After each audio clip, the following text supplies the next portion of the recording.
هغې ته ویل کېږي سرسایه. څه شی لکه سرسایه. په دې باندې به لږ ځان پوهیو چې سرسایه په چا لازم ده، سرسایه څومره ورکول پکار دي، سرسایه چاله ورکول پکار دي. په دې به لږ ځان پوهیو.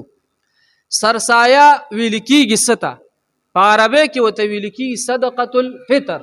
صدقة الفطر ورته په عربۍ کې ویل کېږي. دا حضور پاک په صاحب نصاب باندې څه دی؟ حضور پاک وایي چې کم سړی مالدار دی په ده باندې سرسایه ورکول څه دی لکه دا واجب دی. د سرسایې دپاره یو څو شرطونه دی. لکه لومبی شرط د سرسایې دپاره دا دی چې دا بنده دی به مسلمانی، دی به څه لکه مسلمان. په کافر سرسایه نشته، په یهودي سرسایه نشته، په عیسائی سرسایه نشته، په مسلمان باندې څه دی لکه سرسایه لازم ده. دویم نمبر شرط دا چې دا کم سړی چې سرسایه ورکوي دی به عاقل بالغ وي، دی به څه دی لکه عاقل بالغ به وي. دریم نمبر شرط ولا دا دی چې دی به صاحب نصاب وي، دی به څه دی لکه صاحب نصاب وي. صاحب نصاب څه مطلب؟ چې د ده سره دا 52 تولو د چاندې په مقدار د هغې قیمت چې دی نن سبا 1,29,000 روپۍ. سونه لکه 1,29,000. چې کم سړي سره د ضرورت نه بغیر، په ضرورت کې رښتیا څه سره راځي دا یاد ساتئ. ضرورت کې ستا کور راځي، ستا جامه پیزار راځي، ستا سورلی راځي، دا په ضرورت کې داخل دي.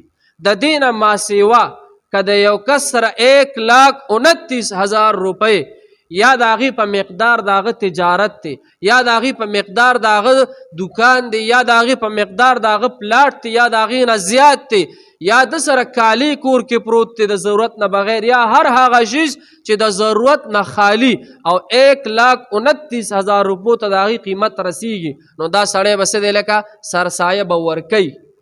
دا سړی به څه دی لکه سرسایه به ورکوي. او که یو سړی ته 1,29,000 روپو نه د هغه نصاب کم دی، نو په دې سړي سرسایه بیا نشته. په دې سړي څه دی لکه سرسایه بیا نشته. په دې مسله ځان پوهی کې، په دې مسله څه دی لکه ځان پوهی کې. کم سړی چې د 1,29,000 روپو مالک دی، یا د هغې په مقدار د دکان دی، یا د هغې په مقدار د تجارت دی، یا د هغې په مقدار د سره په بینک کې پیسې دي، هر هغه شیز چې د ضرورت نه بغیر دی او د هغې قیمت 1,29,000 ته رسي، دا سړی څه دی لکه مالدار دی، دی به سرسایه ورکوي. په دې مسله پیش وی لکه سرسایه به څومره ورکوي. واوره سرسایه حضور پاک صلی الله علیه وسلم موږ ته یو څو شیزونه ښودلي. یو دا د حضور پاک په زمانه کې د اوربشو نه به هم سرسایه ورکوله، اوربشې، او غنمو نه به هم سرسایه ورکوله، او د اوسکو نه به هم څه دی لکه سرسایه ورکوله، او د انګور نه به هم څه دی لکه سرسایه ورکوله. اوس واوره هر سړی د خپل وس ته ګوري، خپل وس ته.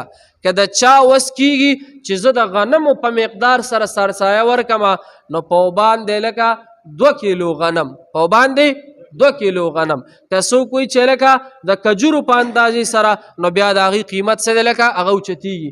دلته لیکلی شوی دی دا په باندې 2 کیلو غنمو 300 روپۍ راځي، د 4.5 کیلو کجورو چې دی 540 روپۍ راځي، او دغه شانتې د اوسکو چې دی لکه هغه هم 4.5 کیلو دی، د هغې 1800 روپۍ راځي، او دغه شانتې لکه ورسره چې دی کشمش د هغې قیمت هم څه دی لکه 1800 روپۍ راځي 4.5 کیلو.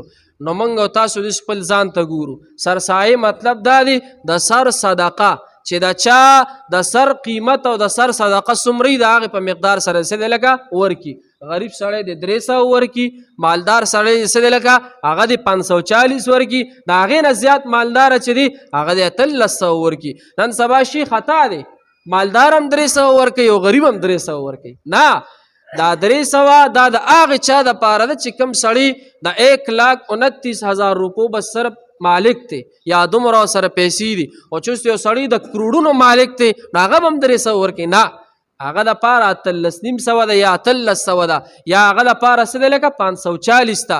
نو تاسو په دې مسله باندې پوه شئ لکه چې د سرسایې دپاره شرط څه دی؟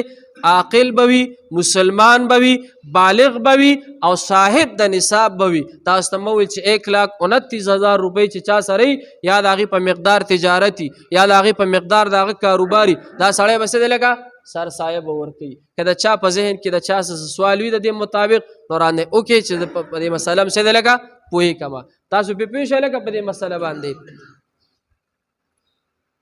او د اخیری شپې ورځې دي دې کې عبادتونه وکړي ذکرونه وکړي